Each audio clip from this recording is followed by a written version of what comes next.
Grazie Ματσόλα. Grazie. Και τώρα και πάλι στην περιγραφή του δευτέρου ημιχρόνου, και αφού ευχαριστήσαμε τον Σάντρο Ματσόλα, έχουμε πολύ κοντά τον γκολ από τον Δημήτρη Σαραβάκο. Να λοιπόν τον γκολ από τον Δημήτρη Σαραβάκο. Στο 46ο λεπτό. Ο Παναθηναϊκός ανοίγει το σκορ εδώ στο Τωρίνο. Ήταν μια εκπληκτική προσπάθεια και πάλι των παιχτών του Παναθηναϊκού που παραγυρίζουν έξαλα αυτή την επιτυχία. Ενώ ο Κινιού τώρα πηγαίνει για να φέρει και πάλι τους παίκτες του Παναθηναϊκού στο κέντρο. Ο Δημήτρης Σαραβάκος λοιπόν στο 46ο λεπτό ανοίγει το σκορ στο δημοτικό στάδιο του Τωρίνο. Και έτσι ο Παναθηναϊκός προηγείται μέσα στην Ιταλία με 1-0. Ξαναβλέπουμε όμως τη φάση. Η μπάλα βρήκε εδώ τον Φάβερο. Πιο μπροστά όμως έτρεξε ο Δημήτρης Σαραβάκος, πάντα έγκυρα πλασαρισμένος, και στέλνει την μπάλα στα δίχτυα που ξαναβλέπουμε την φάση.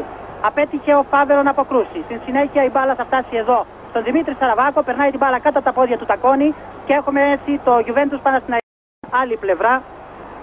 Να το λάθος όμως, από πολύ κοντά είναι ο Ιαράς και από πολύ κοντά τον γκολ της ισοφάρισης.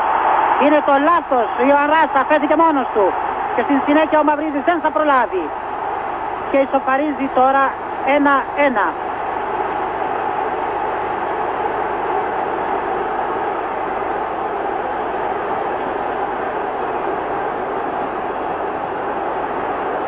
Ξαναβλέπουμε την φάση, το σούτ του Ρας, ο Καμπρί, όλο αυτό.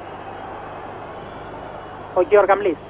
Γεωργαμλής εδώ για τον Χρήστο Δημόπουλο από πολύ κοντά, γκολ! Γκολ εκπληκτικό! Λίσανδρος Γεωργαμλής και ένα φανταστικό αριστερό σούτ από τον Χρήστο Δημόπουλο και γκολ. 2-1 για τον Παναθηναϊκό μέσα στο βουβό πλέον δημοτικό στάδιο του Τωρίνο.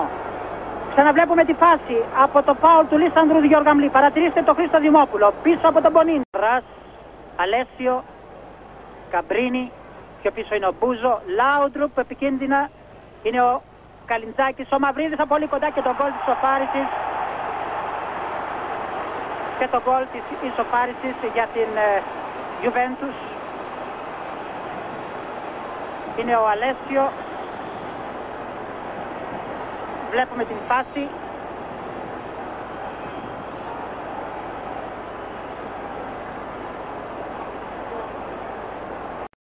Δεν δέχεται διαμαρτυρίες ο Γάλλος, ξαναβλέπουμε την φάση. Ήταν ο Καμπρίνι μέσα στην περιοχή και δίνει πέναλτι ο Κινιού σε βάρος του Παναθηναϊκού. Είναι ο Βαμβακούλας που τρέχει. Ήταν και ο Πατσιαβούρας με τον Καλιντζάκη και δίνεται πέναλτι λοιπόν σε βάρος του Παναθηναϊκού. 72ο λεπτό. Καμπρίνι ετοιμάζεται για το πέναλτι. Απογοήτευση στον πάγκο του Παναθηναϊκού. Καμπρίνι με πέναλτι εδώ για τη Juventus.